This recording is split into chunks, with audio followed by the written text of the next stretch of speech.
Então vamos lá, meus amigos, boa noite a todos, sejam todos bem-vindos.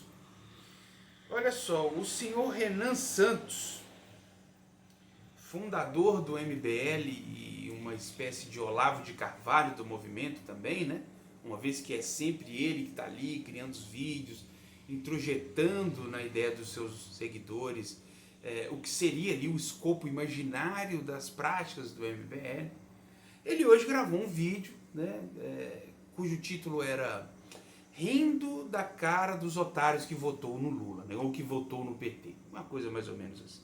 Vídeo merda, sabe? Vídeo bem cretino, onde ele está, digamos assim, atacando diretamente aquelas pessoas que não são necessariamente petistas de carteirinha, mas que votou no PT em virtude dessa questão toda da frente ampla que se formou para vencer o bolsonarismo, para vencer a extrema-direita, né? E aí, assim, o que foi a base que permitiu com que ele fizesse esse vídeo? Foi o anúncio, né, dos ministérios que o Lula fez até então, né? E assim, ele já está, né, apostando todas as fichas de que esse governo não será de frente ampla, coisíssima nenhuma, só com o anúncio da metade dos ministérios. O cara está muito convicto de que essa frente ampla ela vai ser completamente desprezada e vai ser como se fosse uma espécie de golpe do PT ali, uma rasteira que deu em todo mundo. Mas, gente, a gente sabe muito bem como funcionam os instrumentos da nossa democracia, a gente sabe muito bem como que o Lula entende muito bem o que seria toda uma bancada, uma liderança partidária ressentida com um desprezo, ainda mais se for todo um grupo partidário envolvido, né? Então, assim, o Renan Santos, ele tá... assim, cara, a galera do MBL, ele já... O Renan Santos já sabe que a galera dele lá já tá fanatizada. É a mesma coisa dos bolsonaristas, só que é os bolsonaristas um pouco mais limpinhos, sem o chapéu de alumínio. Mas uma vez que eles entenderem que o Renan não esteve muito coeso na sua análise, isso não vai mudar nada, entendeu? Então ele tá aí destilando a sua rage das pessoas que não quiseram votar em, sei lá, na galera ali que eles estavam querendo levantar na terceira via. Então ele está utilizando isso quase como uma espécie de projeção. Agora, uma coisa eu falo para vocês, mesmo se toda a equipe ministerial do Lula for de gente ligada à esquerda e ao PT, desprezando por completo a frente ampla, ainda assim eu iria fazer o L e não tava nem aí, eu ia tocar o foda-se pro comentário pra essa galera. Ah, você foi feito de trouxa, não sei o quê. Não, sabe por quê? Eu vou pegar aqui pra vocês um trechinho do que seria o impacto cultural de um segundo ou possível terceiro mandato dessa extrema direita capitaneada pelo Bolsonaro. Vou ler aqui com vocês e vocês vão entender que de fato foi um livramento. Eu falava diversas vezes com o Knut nas lives lá que a vitória do PT foi uma espécie de vitória de pirro, onde o Lula venceu, mas existe uma gama de destruição a nível mental, né, uma cosmovisão totalmente capengante que foi inserida pelo bolsonarismo em praticamente metade do país. Tem gente aí que praticamente perdeu a família toda para esse tipo de estrutura de pensamento, de forma de enxergar o mundo, e que não tem como, não está conseguindo se realinhar, se readequar, está vivendo em pé de guerra, grupo de zap da família, o pau está quebrando. E aí é lógico que quando eu falei isso dando uma perspectiva muito mais subjetiva do que objetiva. Eu acho que a terra arrasada, principalmente onde eu sou parte disso, eu não posso me colocar acima disso aqui que eu vou ler para vocês. Então veja bem, né, que isso tudo foi feito em cima da forma como aqueles bolsonaristas mais eivados do extremismo, como eles operavam na sociedade, né, nas igrejas evangélicas acima de tudo, e qual seria a consequência disso com um endosso do Bolsonaro, um endosso seja nessa reeleição ou até mesmo um nome escalado por ele para uma terceira eleição, porque a gente sabe que ele não poderia disputar mais de 2 eleições para presidente. Mas vamos fazer a leitura aqui, né? Primeiro, Criacionismo seria ensinado em todas as escolas. Darwinismo ia pendurar a chuteira, porque darwinismo é coisa de faculdade, de inteligentinho, né? E como o governo aqui é Brasil acima de tudo, Deus acima de todos, pra que darwinismo, né? Por que não Adão e Eva, né? No paraíso? Então, primeiro, criacionismo ensinado em todas as escolas. Segundo, a vacinação não seria mais obrigatória nas escolas, que isso também era algo que eles estavam capitaneando até então. Né? Eles acharam um absurdo essa questão da vacinação ser obrigatória, independente de ser a da Covid.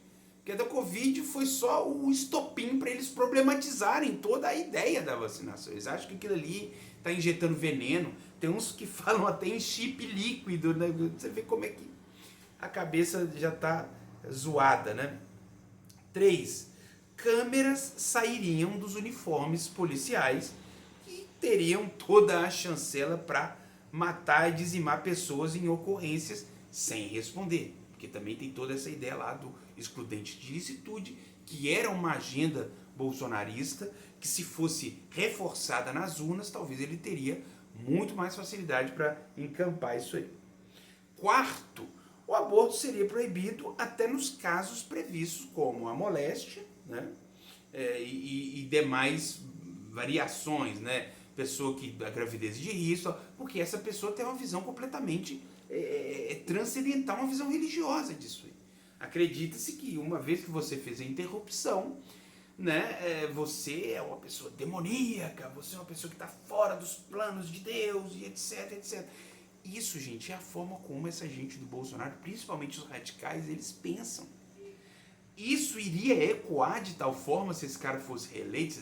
A gente vê, assim, parece absurdo, mas tudo isso talvez ganharia muito mais força com esse endosso nas urnas. Porque os próprios setores da sociedade iriam entender que isso virou uma espécie de tendência da sociedade mesmo. E eles iriam se enfraquecer.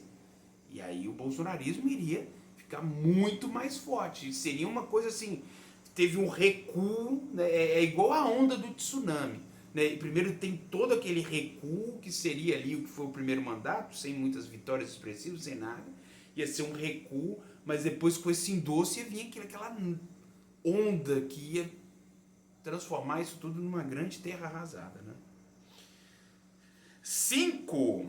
A homossexualidade seria um tema de ainda maior acirramento na guerra cultural. Haveria um maior número de escolas militares e uma maior militarização da cultura. Isso aí também é algo que a gente sabe muito bem que está dentro da agenda deles, né? Vamos lá, 6. A desigualdade iria aumentar e o discurso da meritocracia de pastores e coaches floresceria. Também estou falando algum tipo de absurdo? Meritocracia sempre foi o que esse povo defendeu. Desigualdade social, a própria Pietra Bertonazzi lá ficava falando lá no Monark, é ali o Superman. Ou seja, isso tudo faz parte do escopo do imaginário do bolsonarismo, que tudo isso teria uma força muito mais intensa diante do endosso da reeleição. 7. O Estado diminuiria e no seu vácuo igrejas iriam tentar ser o colchão social. Vocês já pensaram como que seria isso, gente? Sabe, colocar praticamente nas costas de um pastor uma responsabilidade. Por exemplo, o Estado, a gente sabe muito bem que ele é grande aqui no Brasil porque tem muita desigualdade social, tem muita pobreza e miséria latente. O Brasil ele precisa ter um estado de seguridade justamente por causa disso. Agora pensa bem essa diminuição, esse enxugamento e a tentativa de transformar o Estado numa coisa microscópica. Como que isso iria ser caótico do ponto de vista social, relacional, né? 8. O número de armas em circulação iria explodir e isso poderia até diminuir crimes, mas poderia também mexer nas relações sociais, trazendo males que já acontecem nos Estados Unidos. E isso aí também é algo, né? A gente vê que lá nos Estados Unidos tem aqueles episódios desses meninos que sofreram bullying e vai para a escola lá, né, armado até os dentes e fazem verdadeiras chacinas. Isso é uma coisa também que é dado. a gente começou a ter isso aqui no Brasil, a partir do momento que começou a ter uma cultura meio sutil com as armas.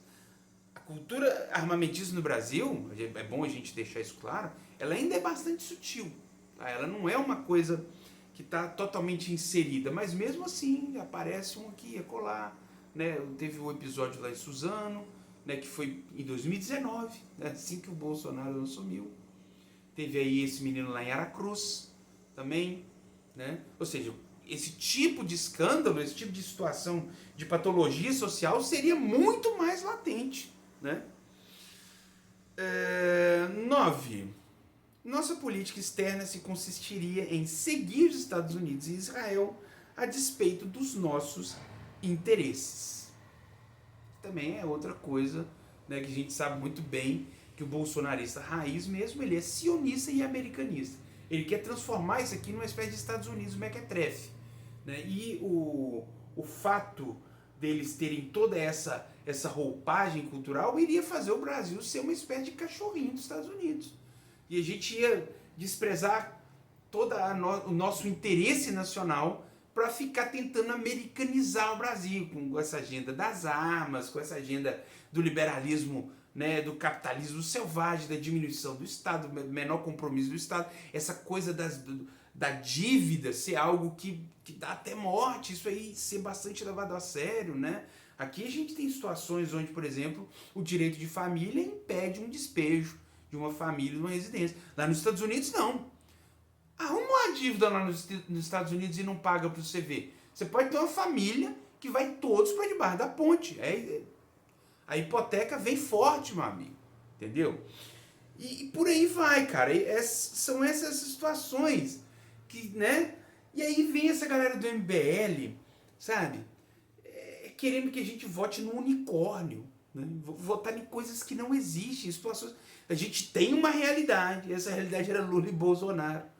Né? E eles queriam que a gente votasse, sei lá, Danilo Gentili, pô. Pelo amor de Deus, cara. Vê se eu encontrei minha consciência no lixo pra votar num carinha que... Pô, até o próprio Marcelo Taz outro dia apertou Danilo. Eu acho que a gente devia assistir, eu vou ver se eu deixo aqui no comentário pinado, a forma como o Danilo Gentili foi se referir ao Paulo Freire. Né? É uma coisa completamente panfletária. Né? Ele não se referiu ao Paulo Freire com propriedade de uma pessoa que talvez criou toda uma tese contrária ao Paulo Freire, né? Por mais que seja bosta, daquele Tomás Juliano, mas ele saberia, né, de ser um pouco até mais completo para fazer uma oposição ao Paulo Freire. Aí chega o Danilo Gentili, né, o Marcelo Taz colocou ele numa sinuca de bico e falou, né, acho que o Paulo Freire... não gosto, né? Eu vou deixar aqui, tem muito tempo que eu assisti esse vídeo, mas eu vou deixar aqui no comentário pinado para vocês verem o que é o cara que o MBL tá querendo encampar, velho. O cara é bosta, pô. Danilo Gentili, vai lá, vai ser apresentador, porra. Não vai mexer com política, não. Política é coisa séria, velho. Política é pra gente que sabe, que entende. Porque no final das contas vai ser só mais um Bolsonaro, só que sem a loucura, né? Estão querendo fazer do Danilo Gentili uma espécie de Zelensky brasileiro, mas pelo amor de Deus, cara, o cara não entende porcaria nenhuma de política. E o próprio MBL também, por ele não entender toda essa situação, todo esse contexto. Sabe? Quando o MBL veio com esse papo de nem Lula nem Bolsonaro, ali foi a consagração de que eles estão completamente à deriva, de que eles não entendem de absolutamente nada do que eles pregam. Eles vivem num mundo ideal, num parque temático aí, sei lá, da escola de Chicago, da escola austríaca, né? Onde tem lá o Play Misses, ou sei lá, o Hofbard e o Hope, né? Eles acham que é isso. Deve ter a montanha russa do Hayek. É um parque de diversão. É porque é isso que essa gente prega. Entendeu? Eles estão completamente à deriva. Acham que um país, uma nação, é só economia. É porque liberal só pensa em economia, cara. Ele não pensa em mais nada, cara. Ele não pensa em mais nada. Liberal, cara, sinceramente, é triste. Quando a pessoa é liberal mesmo, aos moldes do MBL, né? Quando a pessoa é liberal, mas que tem uma perspectiva coesa do Estado, do papel do Estado, aí ele é bem mais fácil ele se inclinar para uma social-democracia. Mas não, ser liberal aos moldes do MBL, meu amigo, é um adolescer político, entendeu? Então, por isso, novamente, mesmo se toda a equipe ministerial do Lula fosse formada por petistas de carteirinha, para não correr o risco disso aqui se instalar no país, aqui ó, faço L sem medo de ser feliz. Então é isso, ficamos por aqui, até o próximo vídeo.